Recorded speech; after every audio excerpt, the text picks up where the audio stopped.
What's going on, Outriders? Tom back again, bringing you another amazing Pyromancer build. This time I'm coming at you with the Ash Blast build. This thing is absolutely ridiculous. It can be used to run multiplayer solo and absolutely completely clear entire rooms of ads in the blink of an absolute second. Let's go ahead and take a look at some of these clips before we get into the build. It's absolutely crazy. Let's go.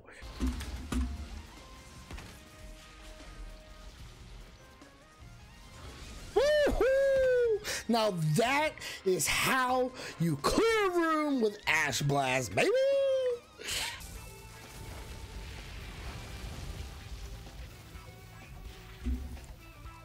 Boom! I love it.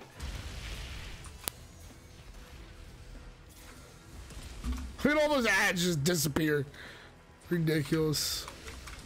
All right, everyone, the first thing we're going to be looking at here is the skills we want to be using. The first one we're going to be using is the overheat skill. This is going to allow us to actually consume the burn that we use from Ash Blast. All right, the second one we're going to want to be using is the heat wave. This is going to give us 25% debuffs and also allow us to hit our anomaly cap by hitting 3 ads each time you use your heat wave. All right, the next one is going to be the Ash Blast, which is going to be the actual skill that the build is based around. All right, once you hit your ash, you're going to wait a second, then you're going to use your overheat to consume it. All right, so those are the 3 skills you're going to want to use for this build. Let's go ahead and get into the class tree. All right, Outriders, before we move on, do you want to know the secret to golding CT15s? Well, it's advanced GG. With their energy and focus, it gives me the ability to gold CT15s on time every time. If you love advanced GG like I do, then you should go ahead and use code IMPACT at checkout for 15% off your purchase. I hope you guys enjoy. Let's get back into the video. All right, guys, let's take a look at the class tree now. Now, we're actually not going to complete a whole tree on either one of them. We're actually going to do a little mix match. So let's go ahead and take a look. All right, first we're going to start and we're going to go down. All right, we're going to go down. We're going to pick this up. This is going to increase our anomaly power by 6%. We're going to move down here. We're going to pick this up. This is going to increase our skill damage by 8% against marked enemies. Every time you use your overheat, you'll be marking the enemies. All right, you're going to go down again here. It's going to increase our anomaly power. All right, now we're going to go up. Okay, we're going to go up here and take this one. It's going to increase weapon damage and anomaly power by 5%. All right, then we're going to go ahead and grab this one, which is going to decrease all your skill cooldowns by 10%. Now, this build is going to be based pretty much around cooldown reduction. Everything's going to be based around cooldown reduction. Okay, you want to have your rotation, and then once you get done with your rotation, you want to be able to go back in to be able to hit your overheat, hit your heat waves, you know, hit your ash blast, and then back to your overheat again to actually absolutely wipe out whole entire rooms of ads. It's amazing. All right, so this right here is going to decrease all the cooldowns by 10%. Very crucial. All right, from here we're going to stop. All right, we're going to go back up and we're going to start the top tree. All right, we're going to take this, which is going to increase weapon damage. All right, we're going to take this one. It's going to pretty much reduce cooldowns by 15% for these skills used, which is the heat wave. All right, we're going to hop up here. We're going to increase your weapon damage by 10% against marked enemies. All right, you're going to hop down here. We're going to go enemies afflicted with ash receive 10% more damage. That's huge for this build because it is an ash blast build. All right, we're going to come over here. We're going to take this. This is going to give us 10% more weapon damage against marked enemies. And then we're going to come up here and we're going to grab this one, the hot situation. All right, this is going to pretty much increase skills, increase your anomaly power by 45% for every 10 seconds. This is the heat wave right here. All right, so this is where you get the AP cap. All right, by hitting that anomaly power by 45% every time you hit it. All right.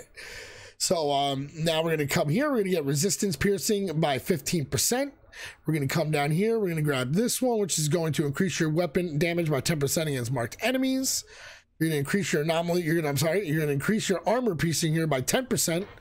We're going to take this one, which is going to increase your weapon damage by 10% against marked enemies, and then we're going to come down here, which is going to go ashes to ashes, which is every time ash is inflicted on an enemy, vulnerability status is inflicted as well.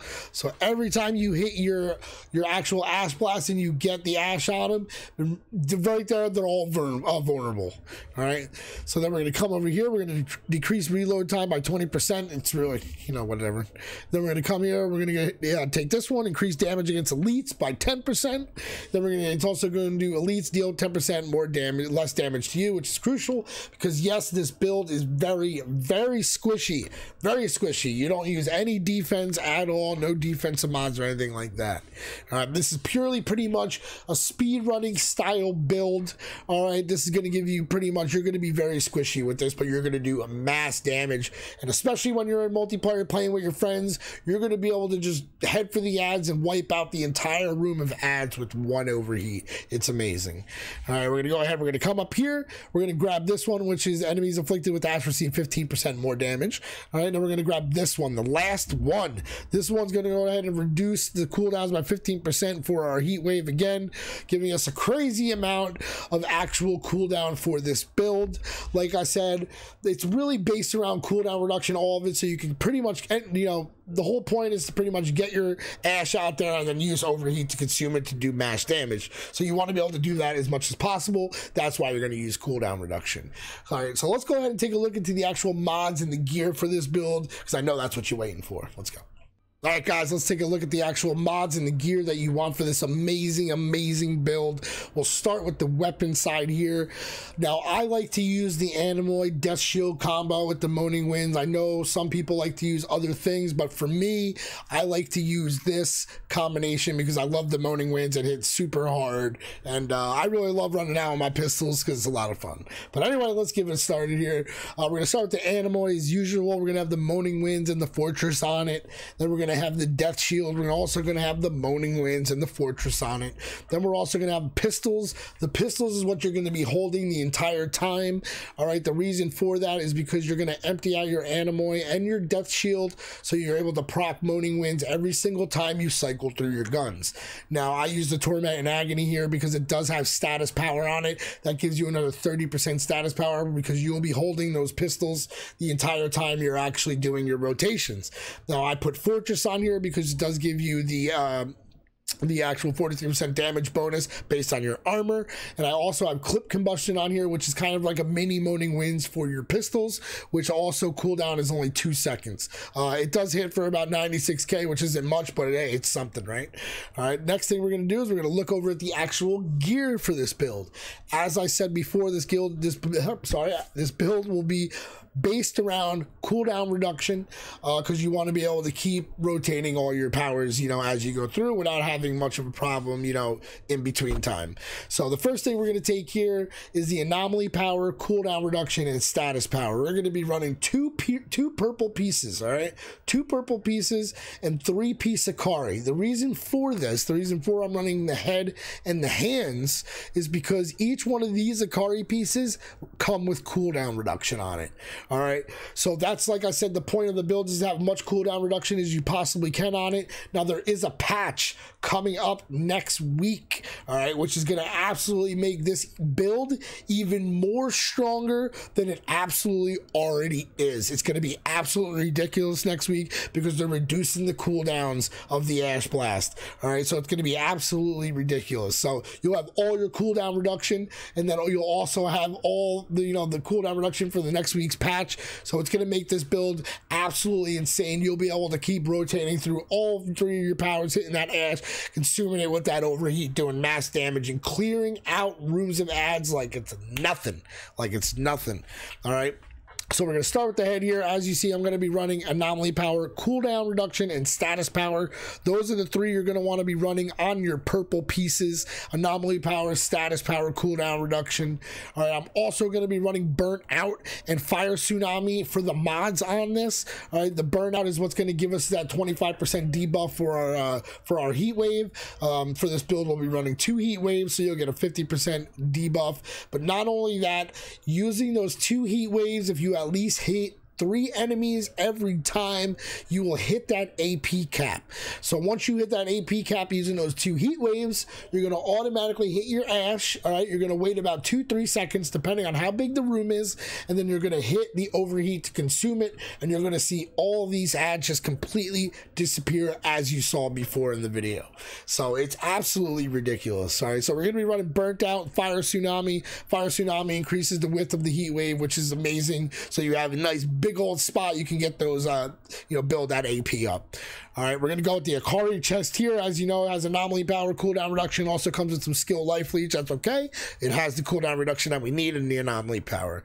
All right, we're gonna be running a detonator on here. This is going to decrease the cooldown by 50% for our overheat, which is huge. Like I said, it's all about cooldown reduction. The second mod we're going to be running is Tidal Wave. This is what's going to give us the second heat wave in this build. All right, this is going to make the heat wave be number 2. You can use it twice. All right, next we're going to be looking at the legs. Once again, the legs have anomaly power and cooldown reduction. Sprinkle a little skill life leech in there. But the mods we're going to want to be using is the Anomaly Echo. These come on the pants. And I'm also going to be running Captain Hunter, which is going to increase my damage against elites by 25%, which is fantastic. All right, now we're going to be looking at the purple hands here. Like I said before, anomaly power, status power, cooldown reduction, crucial for those purple pieces. All right, we're going to be running the Ash increase range. All right, this is even going to increase the skill range by 66%, meaning you'll be able to actually, you know, you'll count it out 1, 2, 3 if it's a bigger room, so you know that it spreads out the whole room because it'll be increased by 66%, and you'll be able to just wipe them out with that overheat. Then we're going to be running the tier 2 mod Ash and Boost. This is going to boost your damage against enemies afflicted with Ash by 20%. This is just going to add on to all the other mods and stuff from the skill tree that's going to pretty much boost our Ash, you know, our damage, enemies that are afflicted with Ash. All right, and for the boots, these boots are going to be the odd man out here. It's going to have max health, which is kind of pretty good for this because you really are super squishy, I'm telling you. All right, skill life leech, which is pretty much on most pieces besides our purple, and then our cooldown reduction, which is why we're running the boots, because they do have cooldown reduction on it. We're going to be running the tier 3 mod Master Consumer, which comes off of the what helm does it come off of? I'm not sure. It's one of the legendary elements for the Pyro. I'm drawing a blank right now. But Master Consumer is crucial for this build. It's going to actually have the skill consume either your burn or the ash. This is what's going to give us that good old damage. Consuming both at once increases damage by 150%. It's amazing. All right, and then we're going to have Death Sentence. Death Sentence right here is going to be amazing as well. It's going for Ash Blast, your weapon damage and anomaly damage against enemies afflicted by the skill are increased respectively by 40% and 30% for 5 seconds. All right, these 2 mods are crucial for it. Really, every single mod you see here is completely crucial for this build. That is going to be all the mods and gear you want to use. Like I said before, this build is going to be focused around cooldown reduction and pretty much being able to cycle through your rotation, which the rotation is going to be you're going to run out. You're going to pop your overheat, right? You're going to hit your heat waves on 3 enemies. You can hit, you know, those 3 enemies twice. That is fine. Once you do that, you're going to hit your AP cap. Once you hit that, then you're going to hit your Ash Blast, all right? Then you're going to wait about 2-3 seconds, depending on how big the room is, and then you're going to pop that overheat, and you're going to see all those enemies just completely disappear off that mini-map. Now, let's go ahead. I'll give you a little idea of what I mean with the rotation, and we'll take a little look. All right, Outriders, before we go any further, I want to know, are you tired of using the matchmaking system because you have no teammates to run with? Then stop what you are doing and join the Discord in the description of this video. Once you hop in, you can go right to the Outriders LFG section and start finding real teammates targeting certain expos at certain CT levels. Hey, maybe you need to carry, not a problem. We can help with that too. I also stream 5 days a week over on Twitch, running with the entire Outrider community, helping with whatever they need. feel free to come by. Maybe you want somebody to run with, or just, you know, need help leveling up, feel free to enter !join into the chat, and I'll be more than happy to run with you. You can find the link to my Twitch in the description of this video. So now that I wasted enough of your time, let's keep going. All right, everyone, let's take a look at the actual rotation of it. I'm just going to give you a little idea on how it works real quick, on how you want the rotation to be. All right, the first thing we're going to do is actually empty our clips and our shotguns, animal, and the death shield. This way that we're holding only our pistols, as we said before. All right, this way when we switch to each one of our shotguns, the moaning winds will proc every time. All right, so let's go ahead and take a look. The first thing we're going to do is we're going to hit that overheat. All right, then we're going to pop 2 heat waves, hitting 3 enemies each time, then ash, and then back to overheat. All right, that's why I have the power set up 1, 2, 3. So boom, overheat. I'm going to run by. I'm going to get some ads here. Now I'm going to hit my ash. Now remember, you're super squishy. Boom, look at all of them just disappear. Now what you're really going to want to do is you're going to want to make sure that you have like the space, because you are super squishy, right? Ash again. And now overheat, boom, dead. All right, we're gonna come up here. We're gonna wait. I'm gonna go ahead and hit him again with these. I'm gonna hit my ash, and then boom, they all just died. I'm gonna come here again. Overheat, overheat. I can even throw out some moaning winds right there. Then my ash, and then overheat. Boom, look at that. Just absolutely wiping people off the map. Of course, you have this little scared rifleman in the back here. But that's exactly how you want this rotation to go. Pretty much just overheat, heat wave, ash, and then just pretty much just boop, flat them right off the map. As you saw, all those ads, all those bosses just went down like an absolute sack of potatoes. Absolute sack. That's the way the rotation goes. I hope you like that. All right, Outriders, I hope you enjoyed the build. If you did, please smash that like button, hit that sub button. I will see you there on Enoch. Peace.